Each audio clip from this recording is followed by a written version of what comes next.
नमस्कार दोस्तों, स्वागत है आपका अपने भोजपुरी पुरवैया चैनल में। इस वीडियो में हम बात करने वाले हैं होली के सुनहरे अवसर पर होने वाली एक ऐसे स्टेज शो की जहां लोगों के दिलों पे डांस के द्वारा राज करने वाले गोविंदा जी और भोजपुरिया दिलों के राजा, जी हाँ, भोजपुरिया दिलों के राजा पवन सिंह एक ही मंच पर साथ नजर आने वाले हैं। जरा सोच कर देखिए दर्शकों, जब डांस के दिलों के राजा और भोजपुरिया दिलों के राजा एक मंच पर नजर आएंगे तो यह दृश्य कितना अविश्वसनीय होगा।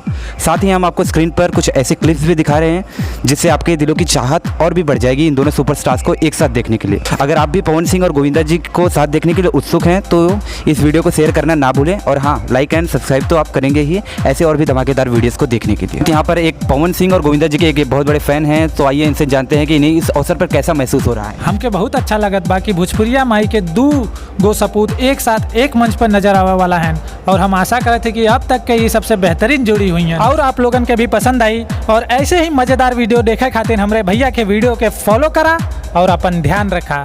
जय हिंद, जय भारत।